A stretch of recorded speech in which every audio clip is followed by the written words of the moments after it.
Welcome back to the Buckeye Breakdown podcast. Buckeyes Now on Sports Illustrated, talking about the Ohio State Buckeyes upon further review. It's our first episode of Upon Further Review of the season because it's the first Monday after Ohio State's opener. We'll do these every Monday throughout the course of the football season to tell you the good, the bad, and the ugly from the week that was. Certainly the game for the Buckeyes, but also, of course, thinking a little bit bigger picture too with how the Big Ten played out and perhaps even some of the national notable games to try to set the stage for the following game. That's the idea every Monday.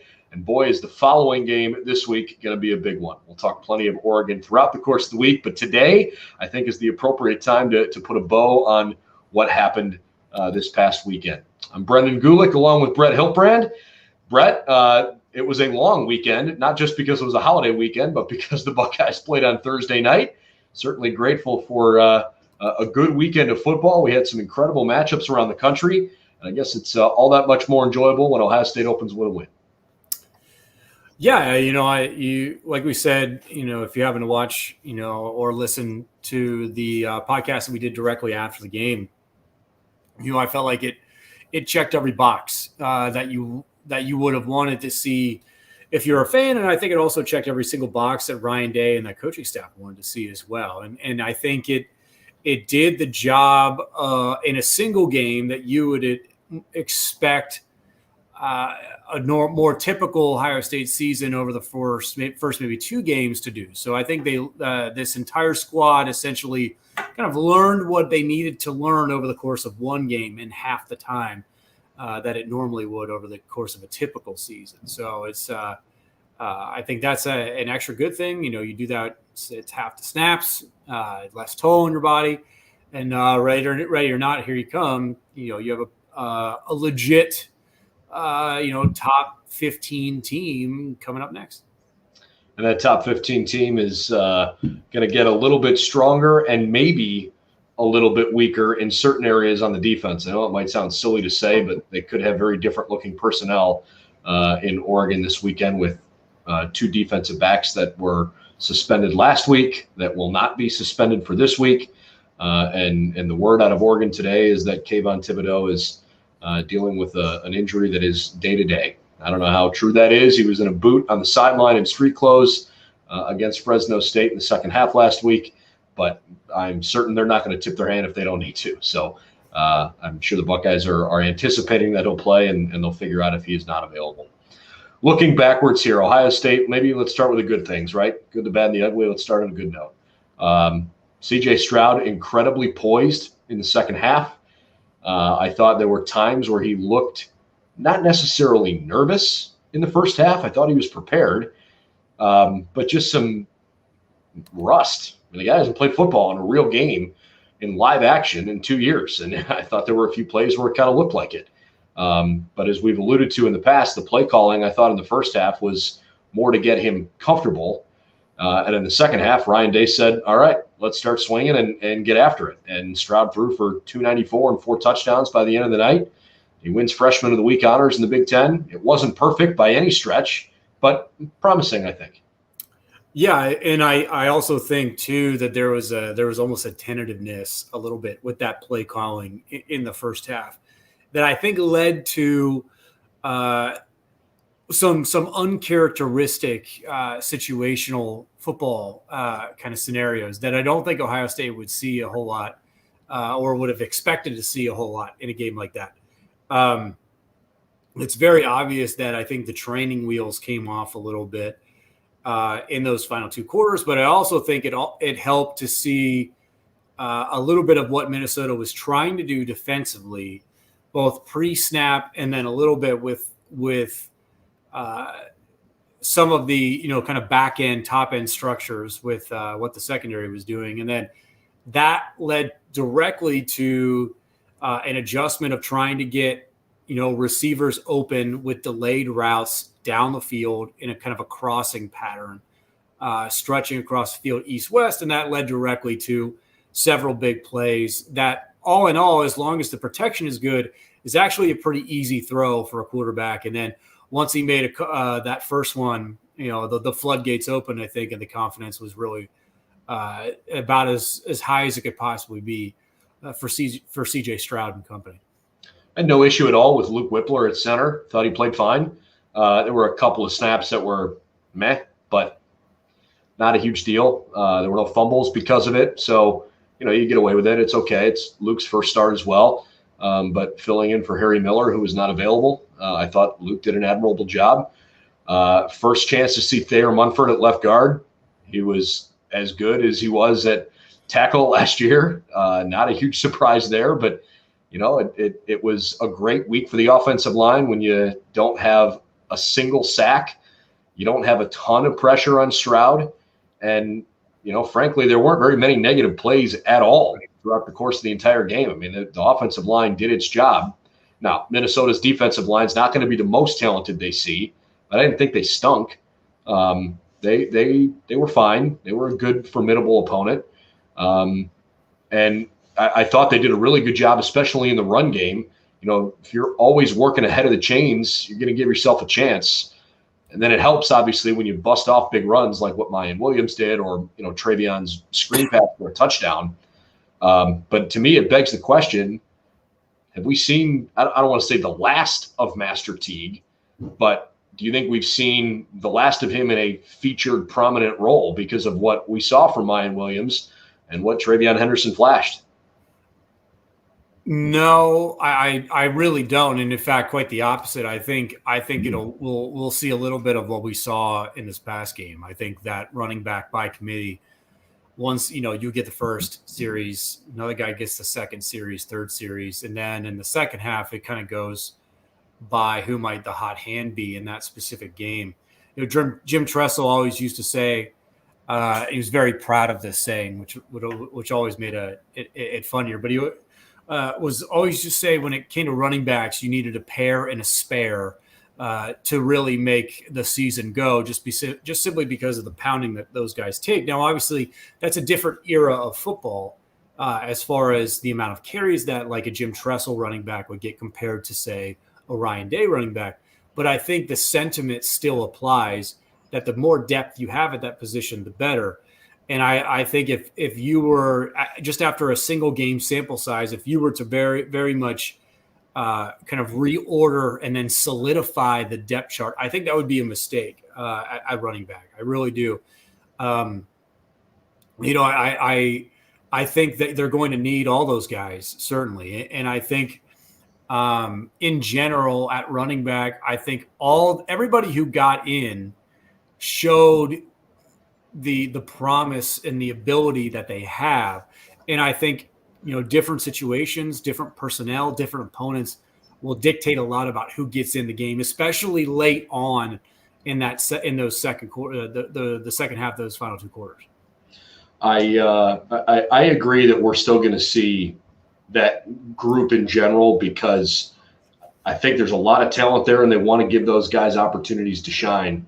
And frankly, I do trust the coaching staff to figure out when a guy's got the hot hand to run with it. And maybe it's not always going to be the same guy every week who's having a great stretch. Maybe it's not Mayan Williams next week.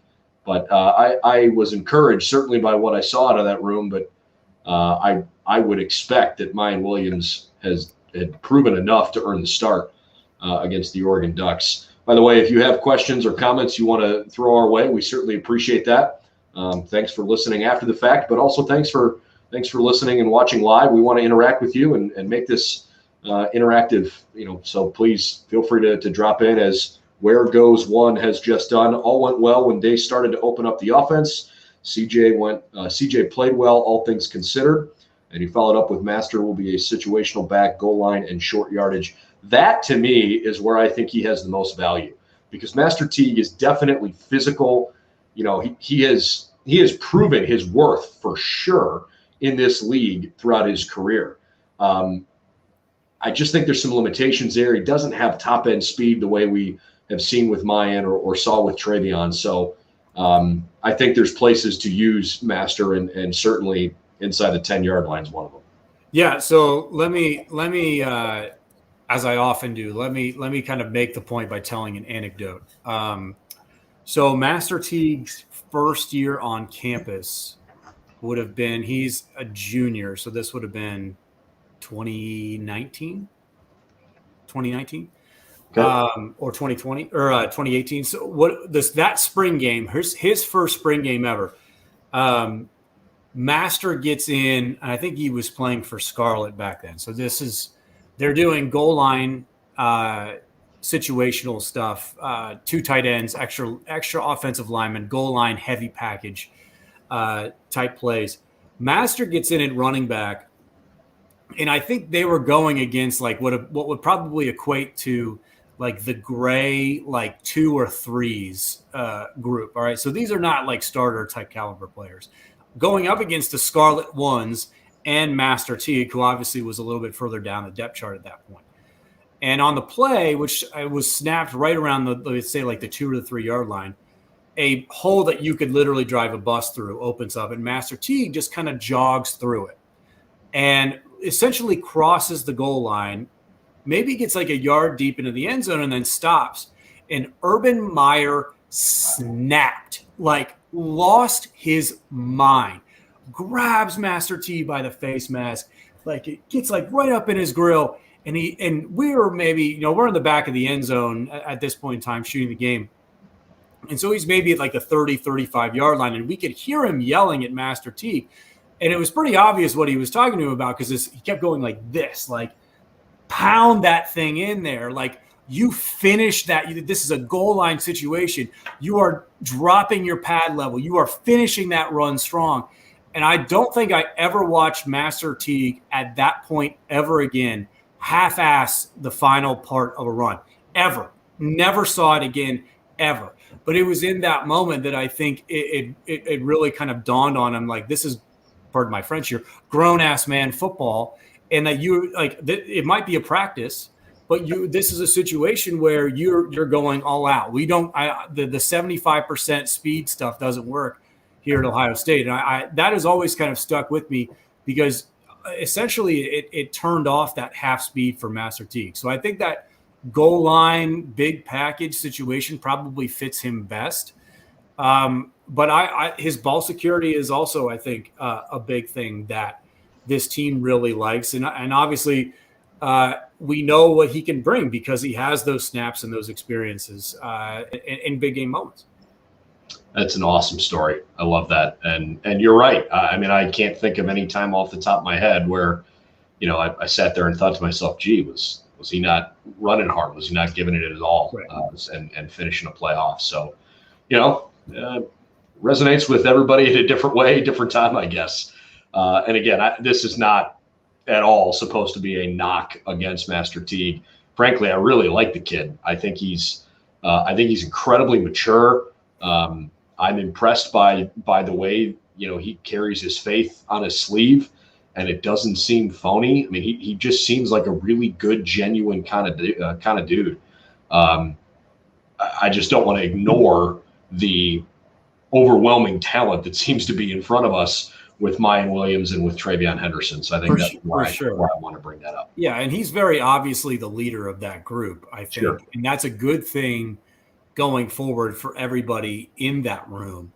And then on top of that, with what Tony Alford's done, you can't argue with the output results-wise. And I think if there was a position coach that maybe didn't have the same amount of trust that I think Ohio State fans should have, then I think you start worrying a little bit about like snap count and like keeping everyone happy. With Tony Alford in charge of that room, I wouldn't worry about it one bit. The whole the good, the bad, and the ugly thing is a fun and interesting way to dissect a game. It's not supposed to be the offense, the defense, and then fill in the blank. Yeah. But the defense played well enough to win. They're fine. A defensive touchdown helps tremendously. But, at the end of the day, the defense was worthy of more moments of scrutiny than the offense was, simply by their performance. The defensive line, kind of like last year, applied a lot of pressure, had trouble finishing and getting to the quarterback. Now, some of that could be on Tanner Morgan. Some of that is definitely on Minnesota's enormous offensive line. that team is really, really good up front. They're very experienced, and it was hard. So I'm not going to overreact to, a lack of sack count, especially when you do have a strip sack and a scoop and score from it. So not going to overreact to that. But the defense needs to show a little bit more. Cody Simon, the sack he had to end the first half, I think might be the most underrated play of the entire game. It's fun as a fan to celebrate a sack. To me, it came at such a critical moment because Minnesota had a 4-point lead and a chance to tack on before going into the locker room and really punctuating the end of that half. Instead, Simon, on a delayed blitz right over the A-gap, closes the half and gives Ohio State a chance to legitimately exhale after a first half that wasn't bad, but it certainly left fans going, what do you mean we're losing at halftime to Minnesota? Right? And I'm sure there was some level of that in the locker room of like, hey, it's a 60-minute game, but like some work to be done here. I think I would guess that whatever the next practice was for Minnesota was not super fun because of what they probably saw what they absolutely saw when they went back and watched the film on this game. And that is a handful of really bad blown assignments on both sides of the football that led directly to huge Ohio State plays, game-changing, game-shaping, momentum-swinging plays. And that's one of them, in the fact that they don't recognize the potential and account for him pre-snap. And then because of that, he has an entirely unencumbered line of sight run to the quarterback and then makes a play, and that's good. But that's a big blown assignment. The screen pass that Travion takes to the house is a heck of a lot easier because the guy who's supposed to guard you literally turns and runs the other way pre-snap. Like he was on the other side, like literally wrong side of the field. They didn't get lined up on that play correctly. There were a couple different plays in situations where that happened, and Ohio State exploited that. One of Chris Olave's touchdowns, they're trying to get a DB on the field in place of a linebacker. That doesn't happen. That sub doesn't happen. Chris Olave essentially gets lined up against the linebacker, runs behind him, touchdown. So there are 3 or 4 plays from the Minnesota standpoint that resulted directly in massive, massive Ohio State plays that either switched the momentum or kept it in Ohio State's favor. And I think defensively, you can look at those blown assignments, in one of 2 ways. And I think it kind of depends on your maybe your perspective or personality. But how many times have we seen, and if you've watched football at any level, you've seen this a billion times, but how many times have you seen guys have free shots at the quarterback and the quarterback make like one move and that guy goes flying by? Well, you don't make the play. Simon actually makes the play. Like, you can still blow the assignment, but you still have to make the tackle. And so that's huge. And I think little moments like that bode so well for confidence, not just individually, but also as a position group and then as a offensive defense. And for a defense that felt like at times was floundering, that play, I think, gave them a boost. Now, I think if we're going to scrutinize it specifically, the run defense I felt like needed some serious work. But Ibrahim got 30 carries, and if he doesn't come out of the game, if he doesn't get hurt, you wonder a little bit about Ohio State's ability to get the ball back as fast as they were able to. I'm not overly worried about the run defense, though, from the perspective that they allowed Minnesota 50 carries for 203 or 206 yards, and 56 of them came on one play. I mean, it was basically 3 yards a carry, with the exception of one bad, messed up play. That's a really good margin if you can figure out a way to continue to do that, especially against a good running back.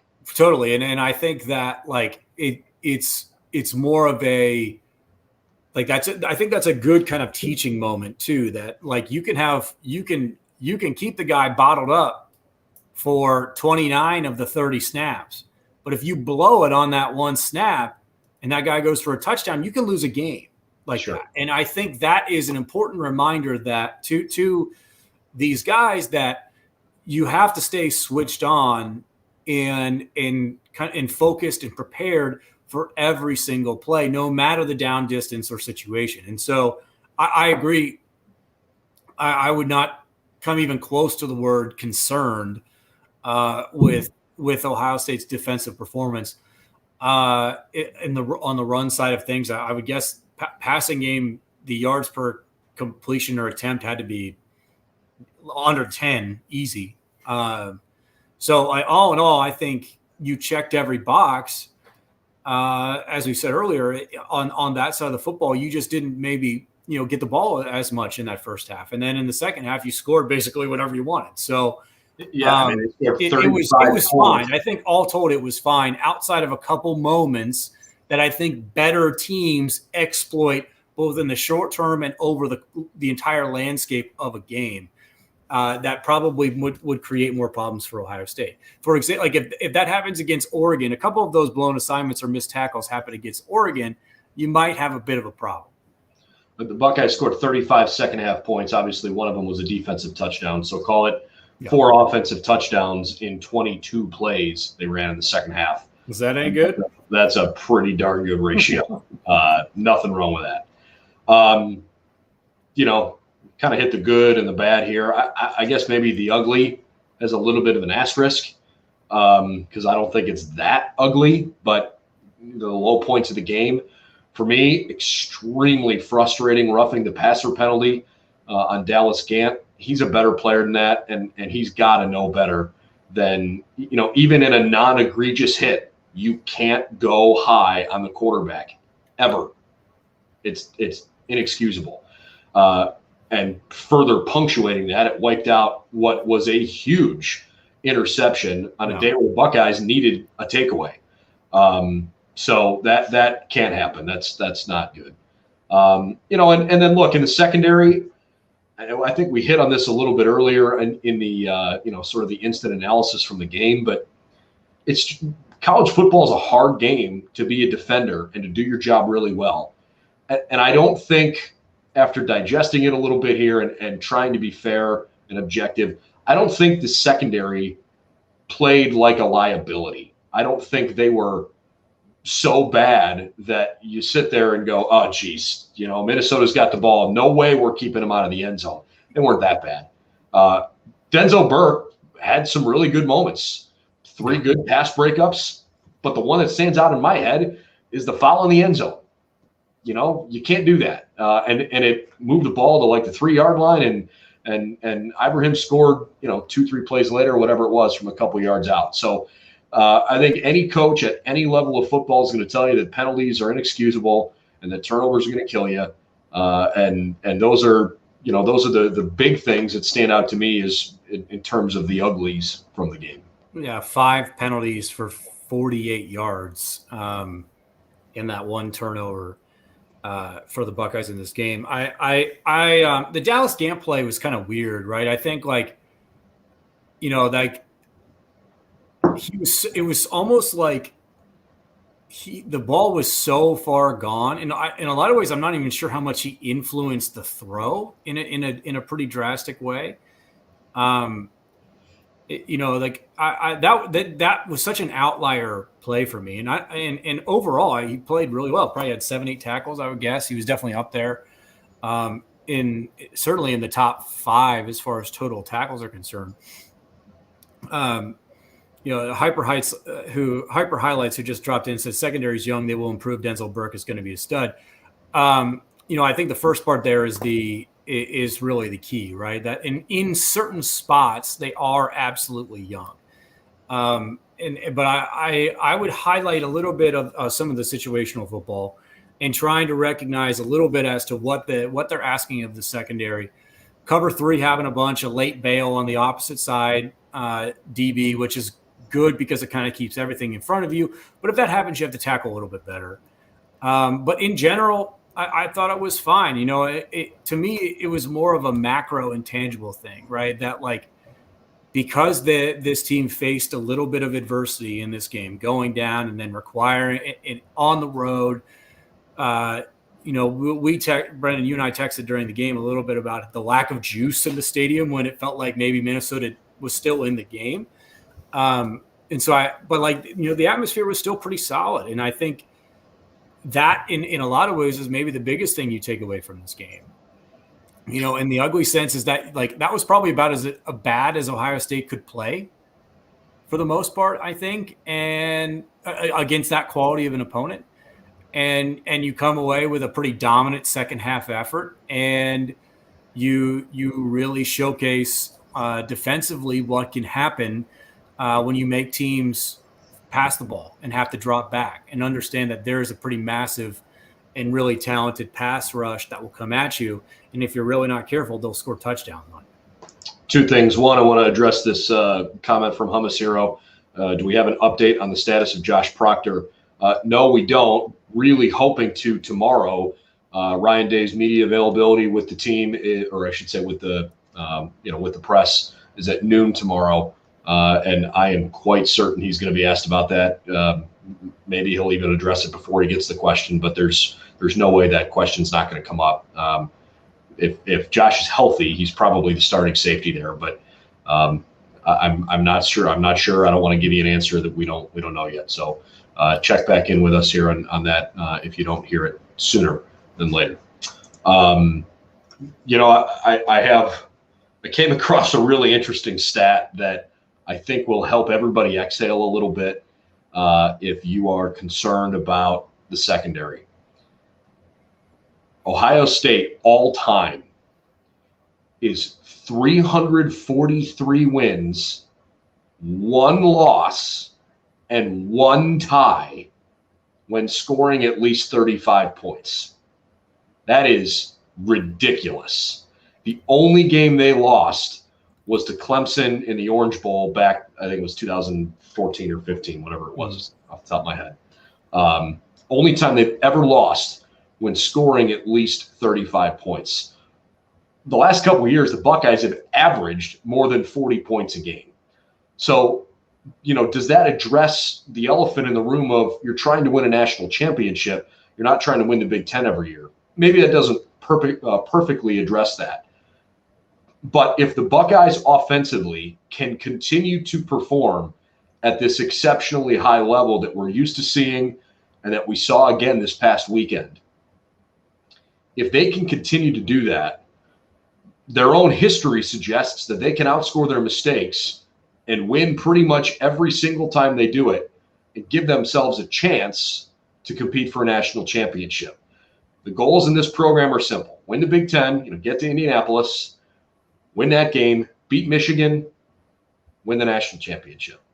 And if they continue to score at the rate which they have successfully done for a long time, they're going to win way more games than they don't.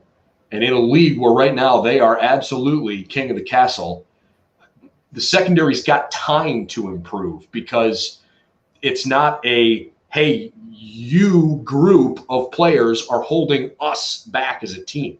That's not the case here. So I really believe that, we should just take a deep breath with the defensive backs, recognize the Buckeyes had 7 brand new starters on defense at different positions this past week, and trust the offense is going to continue to do its thing, because that is a nightmare to cover. I think above all else, what that stat hammers home for me is that Big Ten offenses stink and have stunk a long time outside of Ohio State. Yeah, that's mind-boggling to me that essentially you have to reach the 35-point number, and you're probably going to beat 95% of the teams you play year in and year out. That means the rest of the teams, that means you're doing good things offensively, but it means everyone else you play pretty much stinks when it comes to going up against you.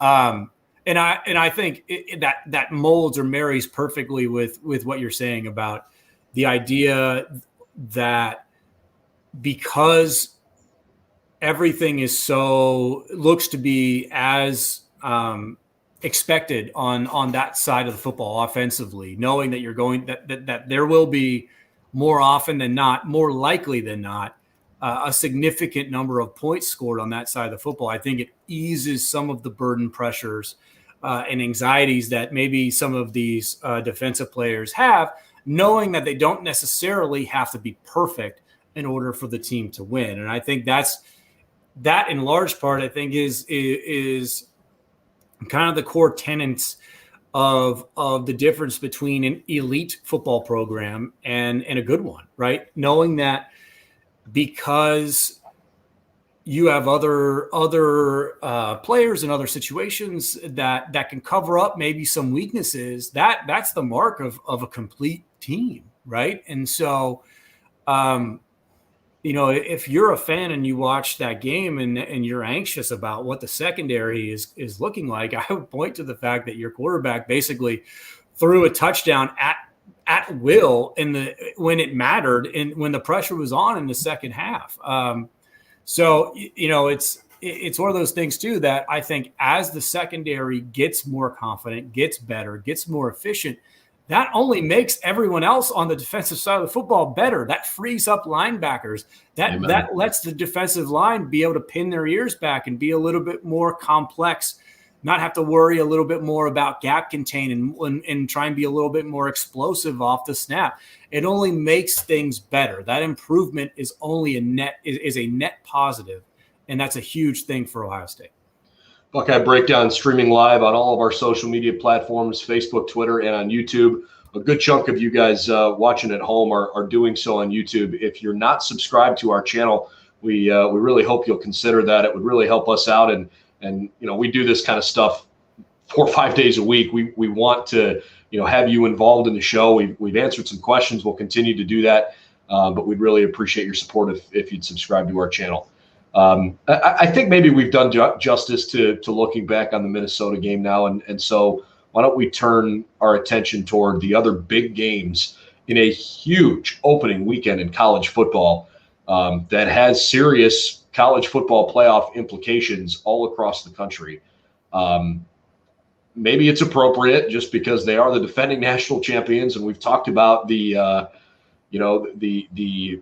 need to be A+ in basically every facet of the game if you're going to try to beat Alabama.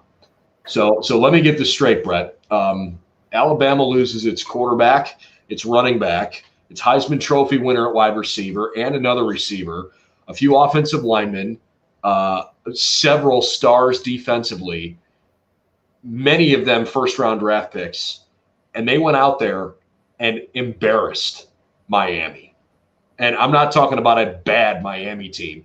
In fact, Miami's got a shot to win the ACC after Clemson's offense didn't look very good. We'll get into that. Maybe that's a product of Georgia's defense. But Miami is a legitimately respectable opponent. And Alabama punked the Hurricanes. So there's some level of like, here we go again. You better be at your absolute best if you're going to beat that team in the postseason. It's probably possible. Nobody's unbeatable, but man, they're setting the high bar right away. Yeah, I think we can reserve judgment on Miami until we see a different opponent for them. I think if you're judging everybody based on how they play against Alabama, it's probably not going to be super fair. It's in a lot of ways, like I kind of am, every single year the turnover from who leaves, their embarrassment of first rounders that leave, and it's like, well, the guys behind them might be even better, and it's been like that now for how many years in a row? There's literally nothing they can do that would be surprising to me when it comes to like trotting out like A1 personnel. And it's on top of that, I don't think it ever stops being impressive too. That's the other thing. Just because something's unsurprising doesn't make it unremarkable. And, and I think what we're watching when we see, Alabama go out and play is the closest thing that you and I, people our age, are experiencing to like a college football dynasty, right? Like that's what we're watching, and we're experiencing that week in and week out, and how success can breed other success in large part, irrespective of who you're playing. It literally doesn't matter who they play. And that I think that's maybe the most remarkable thing about it. And perhaps some of it is a condemnation of college football's system. I don't think this part of it's going to change. If it does, boy, it's going to take something extremely drastic. If you think about the NFL, it is literally a league designed for parity, which is part of the reason why it is so remarkable that my hometown Cleveland Browns had 2 decades worth of just awful, dysfunctional, terrible results on the football field. And unfortunately, in a whole bunch of personnel changes in the front office and coaching staffs too. If you win the Super Bowl, you pick last in the first round, unless you trade it up, right? I mean, you don't get the benefit of getting the best guys coming into the league. In college sports, the best teams in college football, Alabama, Ohio State, Clemson, Georgia, Notre Dame, Oklahoma, they literally get the best high school prospects in the country. And they get a lot of them, right? I mean, almost every year, most of them. Schools are always toward the top, if not at the top, of the recruiting rankings. So it's that much more difficult to catch an Alabama, to catch the Buckeyes. You know, Ohio State has more 5-star players on their roster right now than literally the rest of the Big Ten does combined. And it's been that way for like a decade and a half. Since we started keeping track. Yeah. I mean, you know, and there's an element of it doesn't matter at some point what your star ranking was in high school. It matters how you play on the field. But when you get the best talent and you have elite coaches who can scheme properly and teach properly with the best players, you're going to get good results. This isn't rocket science. I don't even think the coaches, the assistants really matter that much, even though for the most part, Saban's gotten that right. Sure. Which I think if you look at other programs that have like kind of tried to do that, they've actually gotten that pretty wrong. But I think in general, the Alabama conversation, whenever I talk about this, I'm always reminded of longtime Sports Illustrated writer, college football writer, golf writer, unbelievable man, Dan Jenkins, when wrote about Tiger Woods back in the 90s. The only thing that can stop Tiger Woods is a bad back or a bad marriage. And kind of funny how that might have proven right. Yeah.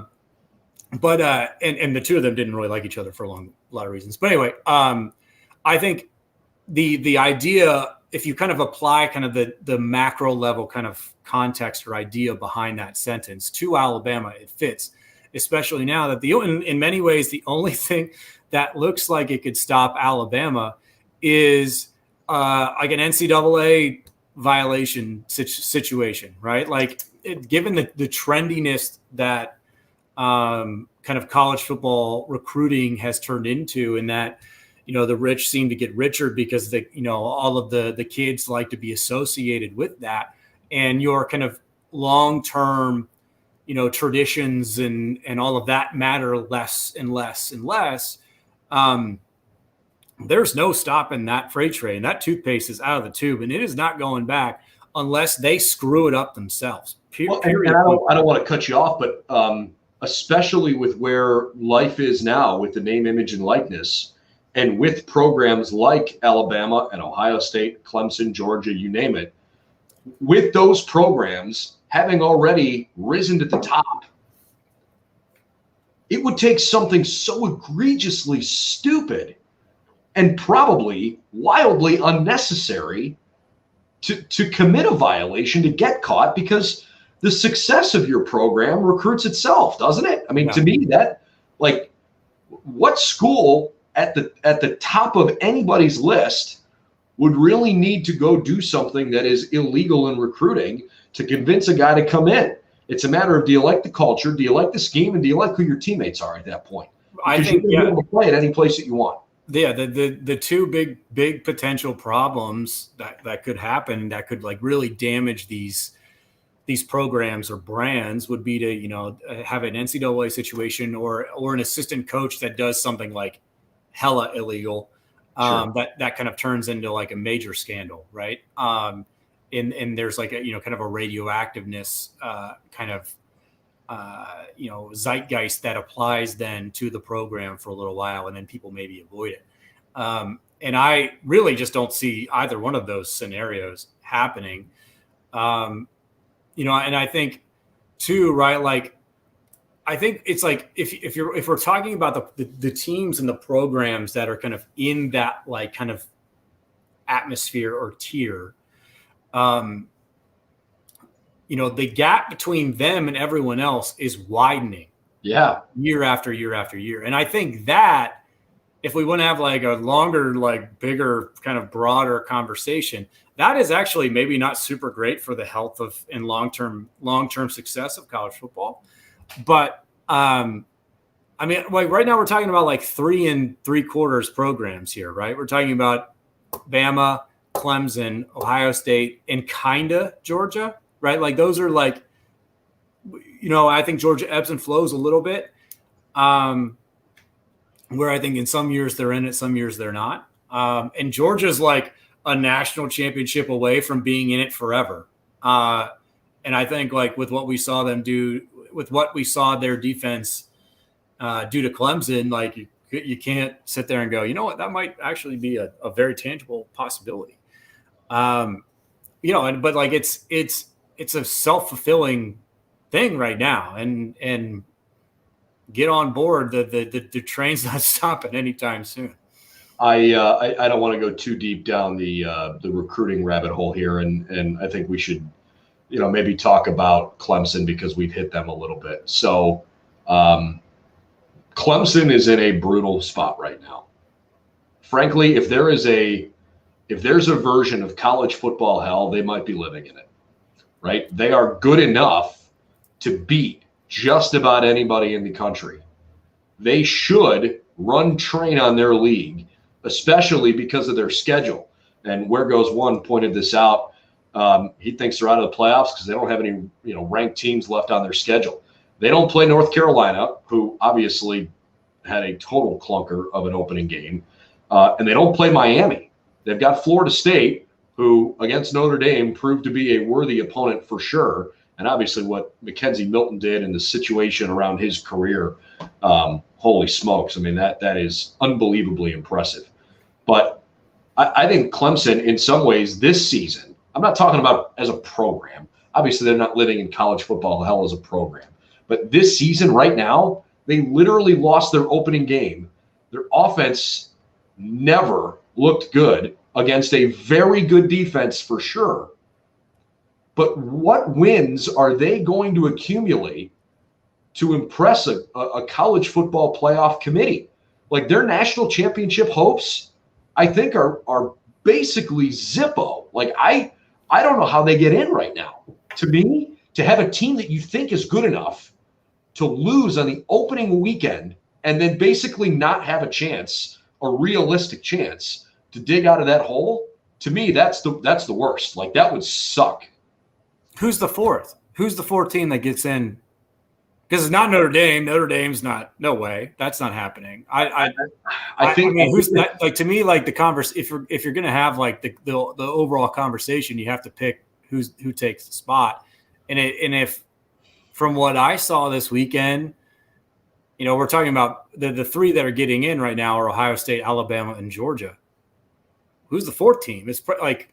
I think there's an element of we need to wait and see. I have been really impressed with UCLA. If they win their league and they look good doing it, maybe they get a shot. I don't know. Oklahoma, I realized they had a bad win. If you want to call it a bad win, it wasn't great. At least they won. They can't have that counted against them that it's a loss. You play to win the game. You got to beat the teams on your schedule. Oklahoma's probably the fourth, and I think that A&M. Yeah, I mean, maybe. Their quarterback situation is a little funky. I think Oklahoma's probably in it in the same way that, like, in the same kind of context that we talk about Clemson, right? That there just doesn't appear to be anybody in their conference, and so if they lose like a bad like non-conference game, you worry a little bit about like, oh, they're done, right? Like I think it's super premature just to label Clemson as like done when they just got beat by probably the second best team in the country. And maybe just because they didn't score. 14 playoff, doesn't that? I mean, it's not impossible. Ohio State won the national championship losing the second week of the year to Virginia Tech. It's not impossible, but you need to have staple wins over really good teams. And I don't know that they're going to have that chance. If they beat the crap out of NC State and Pitt and Syracuse, is that enough to impress a committee that they are one of the 4 best teams? I don't know. Yeah, it's probably not, but I think it's a little bit unfair. But I think that's also the nature of the beast that we've created a little bit with the 14 playoff. I think if you're a Clemson fan, you probably just became like the biggest Texas fan on the planet. Oh, sure, you need to absolutely. And you're rooting for Georgia to lose to Bama, and then got by some random SEC team, like lay an egg, have like 4 turnover game kind of thing. But like, I mean, I don't know. I really don't. I think above all else, I think my trust in like the college football playoff committee to, essentially like pick like the 4 best teams is like not very high. And I think that in large part is an evidence-based opinion. And I think if Clemson runs the table the rest of the way and smashes everyone along the way, and the choice is between them and an equal record like Texas A&M, no chance. There's no chance that they're taking Texas A&M over them, or an equal record, or a 1-loss Georgia who just got beat by Alabama in the SEC championship game, right? Like that's maybe more even, but like I'd be shocked if they don't make it right now. Even though I do think it would be nice to have some new blood, so to speak, with those Final Four teams. I think Clemson can still get in the playoff if the other good teams around the country fall back to them. Yeah. But to me, that's why I call it their position college football hell, because they are hoping and praying that other really good teams stumble. Right. Aren't they're hoping that like Shane Beamer takes, like they soundly beat South Carolina by like 40 points. And then the light bulb goes off for Shane Beamer in his first year down there. And they just run riot and beat like 2 teams that they have no business beating. And then all of a sudden everyone goes, that South Carolina win was a lot better than people realize. Yeah. I just know we're going to look back on that game for Clemson and say, man, they lost to one of the best teams in the country. Yeah. Don't hold that against them. They lost. They lost. That sucks, but they lost. And if you're comparing teams where you need to say who had the better loss, fine. I get that. And I've made that argument before. But if there's a Pac-12 team that runs the table, if let's say it's UCLA, UCLA's look good, and they just pounded LSU, like a solid, good win over a perceived juggernaut program that Coach O has down in Baton Rouge. Is UCLA even ranked? Oh, they absolutely will be moving forward. I don't know if they were at the outside. I know LSU was like 14, 15, 16, somewhere. Yeah, I mean, UCLA, they beat up on Hawaii in week 1, so that wasn't enough to like open people's eyes. That's a good football team, and I'm not sleeping on them.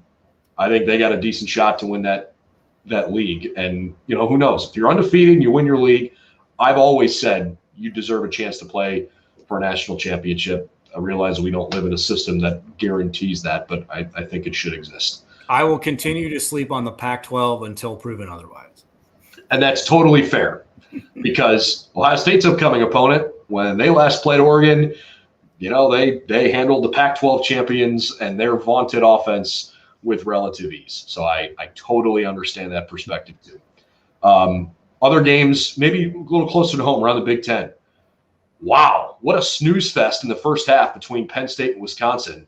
A lot of defense in the game. I'm not going to sit here and say that it was a bad game, but it did not have the offensive firepower that I thought it had a chance to. Yeah, especially when Penn State's quarterback says he was the most confident quarterback in the country leading up to that game, and then with a guy who as their OC and Mike Urich, who did some amazing things in his cup of coffee with Ohio State a couple years ago. But like, yeah, I mean, goodness, I think if you're Sandy Barber, who's the athletic director for Penn State, alarm bells, if they're not already ringing with the head coach situation there, I think your alarm bells are definitely ringing now. Because that's not good. And that's a problem. It's a big problem. And gosh, man, Penn State to me is a little bit, I put Penn State and Notre Dame in the same bucket, in this very kind of like specific bucket, that college football is better on the broad scheme of things when those two programs are good. Sure. Like when Notre Dame stinks and they're on NBC and they stink and they can't beat like Navy, like that is the worst. Like that's the absolute worst.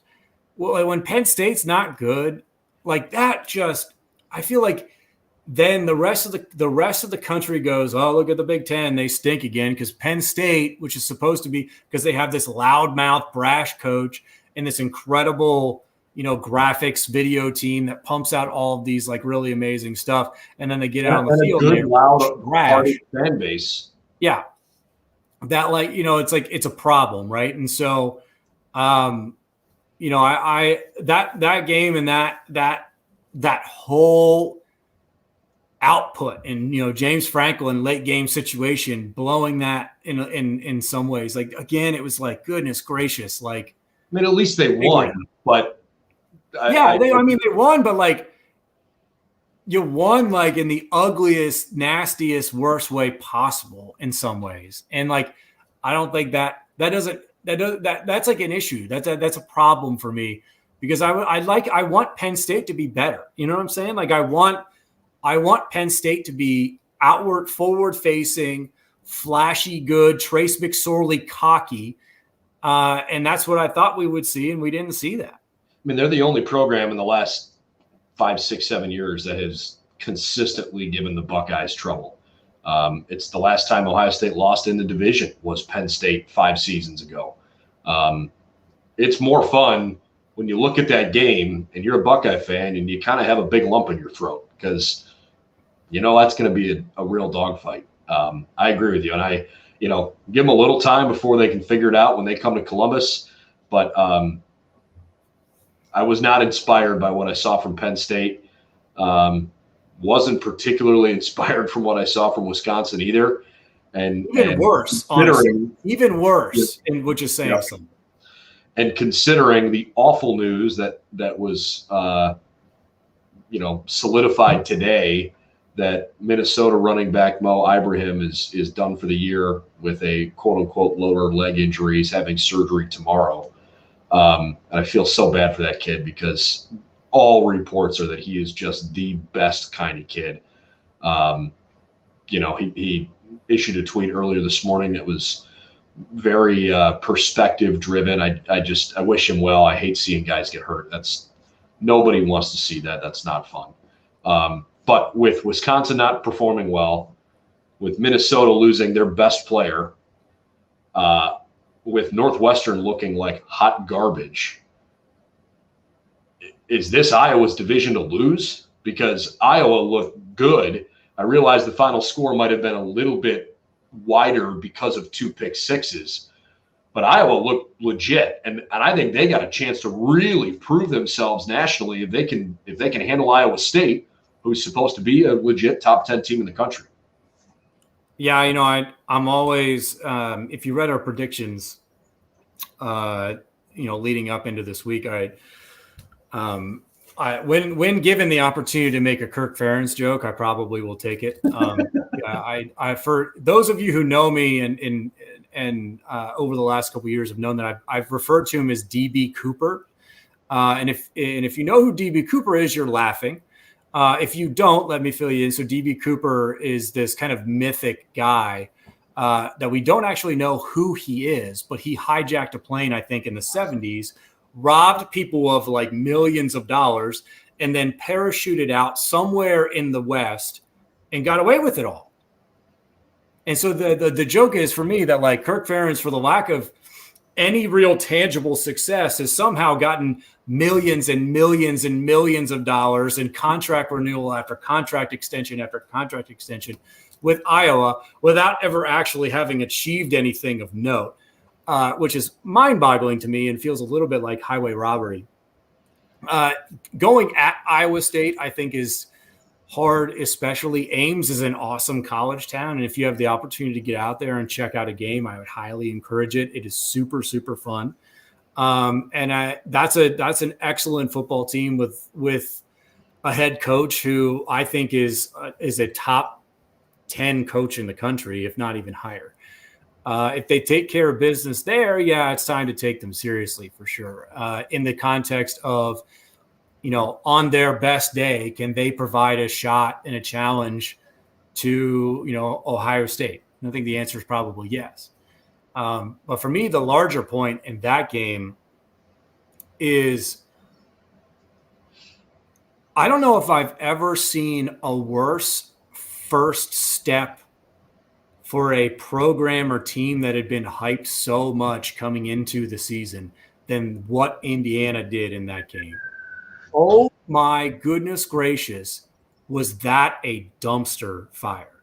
After all the bluster and hype and how that the word threat was used over and over when it came to Indiana being a threat to Ohio State, man, what you showed against Iowa is not within a light year of that. Now, granted, probably couldn't have played worse. And so I think it's fair to give them the benefit of the doubt in that there's probably potential, or I almost guarantee that there's a better potential. But goodness gracious, that as far as like what people were expecting and then where you like played in that, respective to that bar was way off. And I don't know if I've ever seen a bigger disparity ever in my time paying attention to college football. Yeah, that was a wildly disappointing performance from Indiana. They had 11 first downs in the game. I'm trying to look up and see some specific numbers for you here. Michael Penix, let's see, throwing the ball. He was 14 of 31 with 3 INTs, and of course 2 of those were pick sixes. When your offense puts up 6 points in the opener, that ain't good. Now, and again, like let's maybe try to be fair on both sides here. Maybe Iowa's that good. Maybe they really are like legitimately that good. Maybe they're the best team in the West, and they got a shot to win the Big Ten, right? Maybe Indiana ran into a tough opponent week 1 and a tough place to play, and a very difficult place to play. I've always thought that is one of the underrated difficult places to play in the Big Ten. So let's look forward here for Indiana on their schedule. The Hoosiers have Idaho at home this week. That shouldn't be a problem, I would think. And then they have a game that is going to really test whether or not they're for real. They are hosting Cincinnati. And, Brett, I didn't bring them up earlier, and I should have. Shame on me for this. The Bearcats, I know this sounds dumb, okay, because the concept of a non-Power 5 team making the college football playoff has just evaded reality. Cincinnati is in the perfect position if a non-Power 5 team is going to do it, because they basically brought everybody back from a team last year that was very good, and if they didn't totally choke on the final drive of the game, they should have beaten Georgia in the Peach Bowl. They brought everybody back. They're highly ranked at the beginning of the year with high expectations. They really, really shouldn't stub their toe in their league. And they play Indiana and Notre Dame on the road. If Cincinnati can take care of their own business in their conference and beat Indiana in Bloomington, and maybe, possibly, could they beat Notre Dame in South Bend? Maybe the Bearcats are that 4th team that deserves a chance. Well, that was that. I'm glad you mentioned them because I have them on my notes. Literally number 1. That no team I thought looked more impressive outside of Alabama awesome than Cincy did in their opener. And I think this is the Miami of Ohio. That's a team that's expected to win their conference this year, or at the very least compete for it, given especially the fact that Frank Solich has done at OU, that Miami is expecting big things from their team. That's a fairly good, middle tier, non-Power 5, team that they were playing, and it was a cakewalk since UC looked like they were in like second gear the whole time and still blew them out. It was absolutely impressive. And I think I would love to believe that, this goes back to my confidence in the college football playoff committee. I would love to believe that if three Power 5 teams separate from the rest of the pack and there's a fourth spot to be filled by, that group of whatever they call the non-Power 5 conferences now. If there's that spot to be filled, I would love to believe that the playoff committee would give that spot to an impressive team. But I think that dream died when UCF didn't get in a couple years ago, when they probably deserved to get in. All I would say is just the changes in college football lately, that they could potentially surprise us. And hey, who knows, between now and when that decision could be made, Cincinnati might be on their way to the Big 12. They're one of 4 schools expected to join that league. Maybe that's how they spin it. But if Cincinnati looks good and goes undefeated, they absolutely have to be considered for sure. The big thing for me, and I on some level, because I'm a big Luke Fickell fan, I would love to see them smash Notre Dame. They're playing at Notre Dame, prime afternoon spot on NBC. If they give it to the Irish on that afternoon, I think at that point, if they're not firmly on the radar by then, antennas are up. They should be. And I think it would be fantastic to be able to see one of these, teams really go up and give it a go, especially if there isn't like a fourth deserving Power 5 team in there. And I think you could maybe convince me that, if, that Clemson scenario plays out like we talked about previously in the show, that an undefeated, flashy, pretty much untested because they were so good during the regular season, UC team deserves that more than Clemson would. I think I could absolutely be talked into that. Yeah. The question then just becomes, we'll talk about this, I'm sure, ad nauseum down the road. Do you want to see Cincinnati play potentially Alabama? Do you want to see that? What kind of draw would that game have? And, that's an interesting question for sure. But on the surface, Cincinnati is absolutely off to the start that I expected they would be. Bringing it back to Indiana, right? So, like I said, at Iowa versus Idaho versus Cincinnati, then they have Western Kentucky. I don't think Indiana's going to lose to non-Power 5 teams, even though they had a bad showing at Iowa. But their Big Ten schedule, their first 3 games in the Big Ten are at Penn State. And even if Penn State isn't great, that game is in Happy Valley, and it is going to be a dogfight because that game means so much for both of those 2 programs and the trajectory the rest of their season could have. I wouldn't look past that game. Michigan State, I thought was going to stink. Wait a second. That was a really impressive performance by their transfer running back from Wake Forest, who ran all over Northwestern's defense. Maybe I thought more highly of Northwestern after last year, but they obviously lost a lot of talent. Maybe Michigan State has taken a step forward. And then Indiana's got to play Ohio State, right? So Penn State, Michigan State, Ohio State, your first 3 Big Ten games after that, 4-game stretch at the beginning of the year, including Iowa and Cincinnati. They got a really tough schedule. And so maybe, I don't know, maybe I'm overvaluing Indiana a little bit, or maybe I'm overreacting to a really bad performance by a quarterback I expected a lot from. I think it's probably a little bit of both, but I think if you compared, the hype and what we were expecting and then what we actually saw. And the difference makes that, I think, that all the more crazy. I'm going to give you another team that I think, it's a classic case of wait and see, but I think the first step was really good, and that's Rutgers. And I'm going to say this quietly so my wife upstairs isn't here. They play at Syracuse next week, and I think Syracuse stinks. But that'll be interesting. To come flying in from the side, hitting you in the head. It's a good thing that there are stairs there. Otherwise, I might get like Terry Tated off the screen. But there's a 90s Super Bowl commercial reference for you. I'm really interested. You've heard me make fun of Greg Schiano a little bit on the show previously. If you've listened to us a lot, and I especially for his final season at Ohio State and how comically bad it was at times on the defensive side of the ball. The man knows how to coach at Rutgers. Apparently, I don't know, whatever it is. They just got like the highest, their highest profile recruit ever. Quarterback, I forget his name. He played in high school this past week, quit the high school team, and is now enrolled at Rutgers. So he might come in and play and be a superstar. Who knows? But the fact that they hung 60 plus on a Temple team that is actually not terrible, and then they go to Syracuse, which is not a good team, but I think is still Power 5 ACC.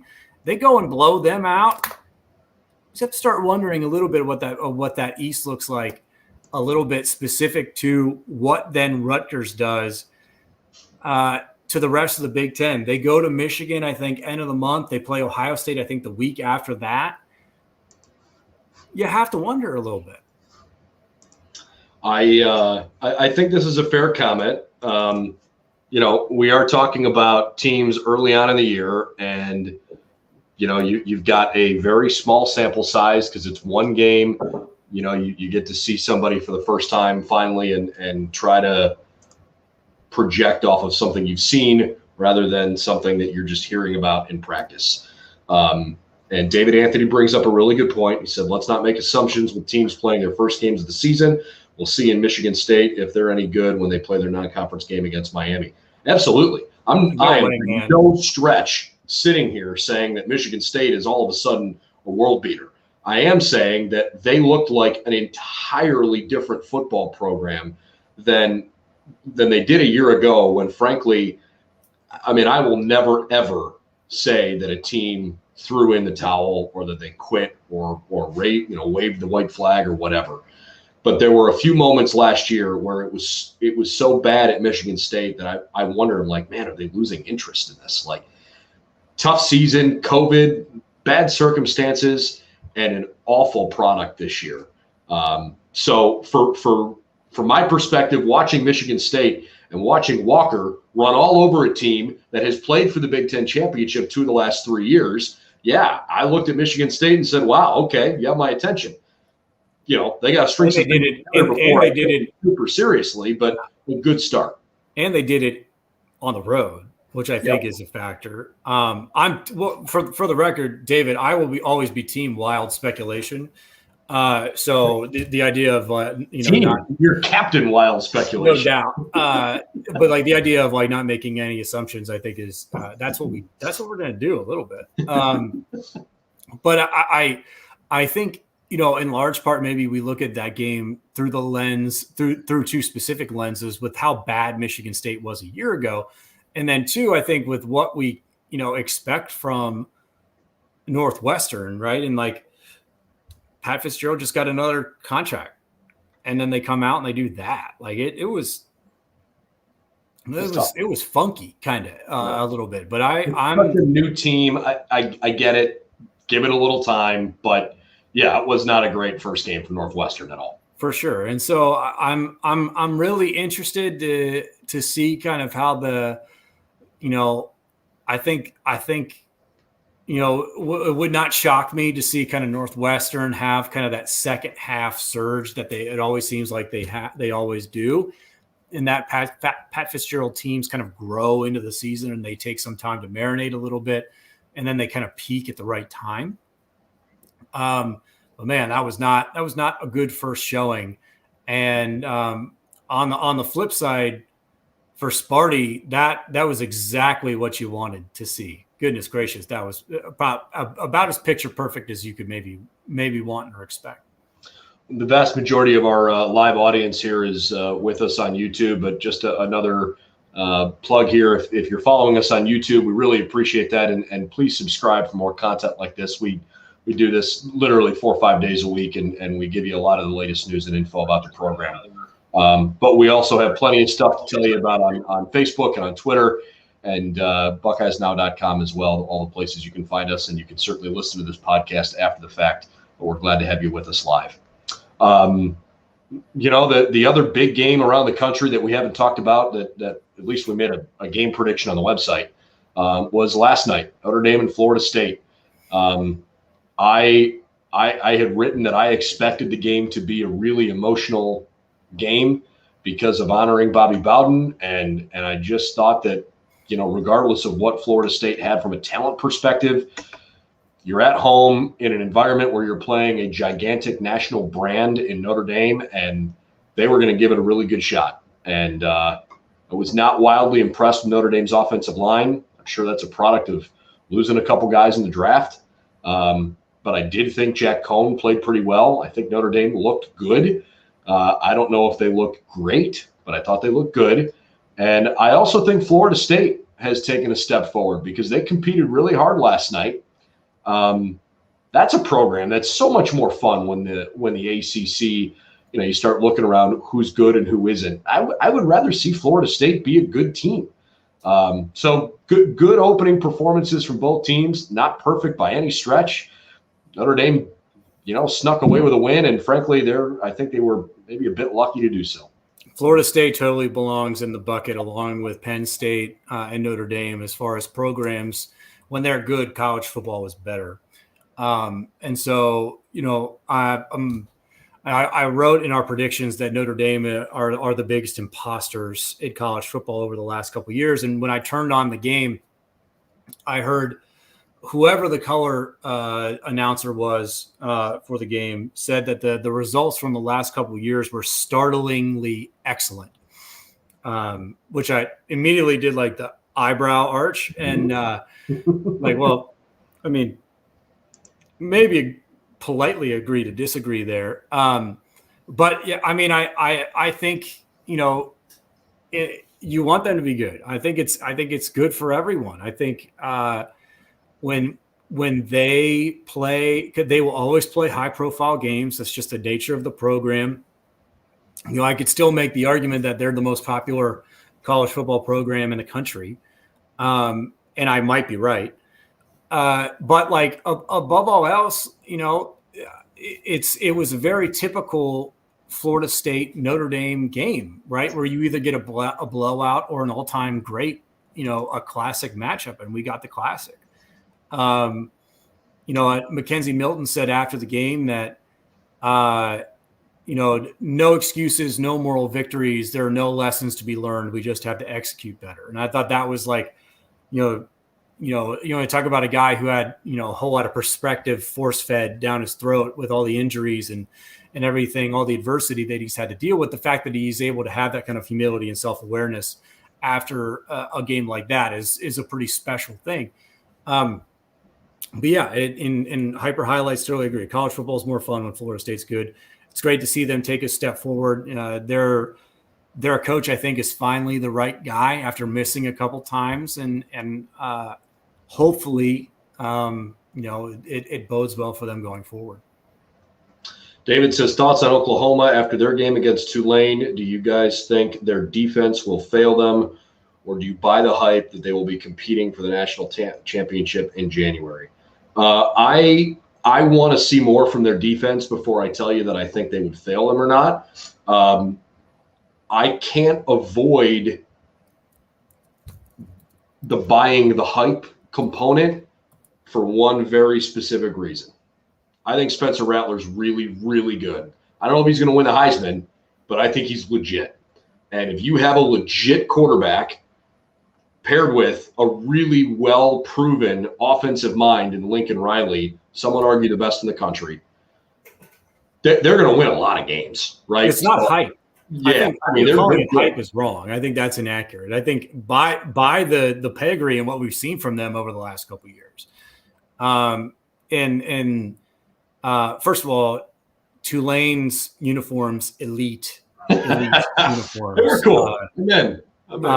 Good stuff, and good on them for playing in adverse circumstances with the hurricane that hit Louisiana and them having to play that game in Norman and that being a challenge and yet going out with all of that kind of weighing on them and playing as well as they did was special and fair play to them for sure. But to me, it's exactly what you said. It's Lincoln Riley, who is a top 5 coach in college football. They have the quarterback, and defense doesn't matter in that league. And I think in a lot of ways, if a Big 12 team, whoever it might be, makes the college football playoff, the defense has to play well for 2 games.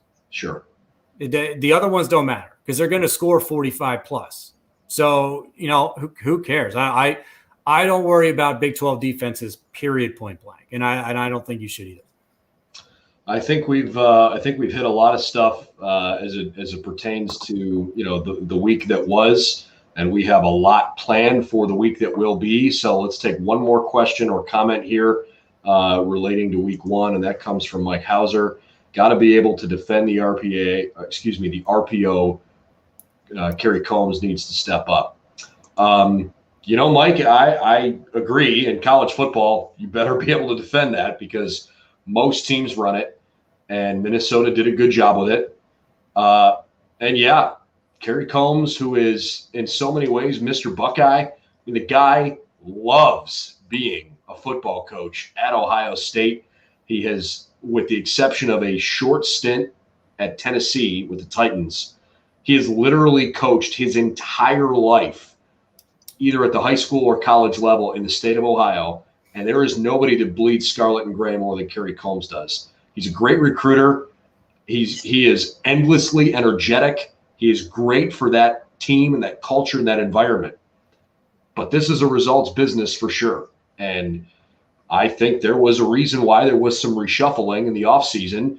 Kerry knows it wasn't a great end of the year. You never really want to have your position group, exposed the way the Buckeyes defense was against Alabama. And you could argue all day long Alabama was that good, and they were, and they are. But the defense wasn't good enough last year. So, yeah, Mike, you're right. He is, he's got to step up. He's got to get that unit to play better. I think it has to be a collective effort. And college football, man, if you don't win, they'll find somebody that does. And the standards are exceptionally high, and Kerry Combs checks literally every box that you want out of a guy in that building. But if he becomes the fall guy eventually, I really don't want that to happen. I just think that there is some warranted criticism, but let's also remember how young that group is and give them a chance to grow into it. I think they're going to be okay. Yeah, I think first off, I'm not sure how much run pass option Minnesota actually ran. I think we're talking about read option, defending specific read only or run only plays that are read option plays.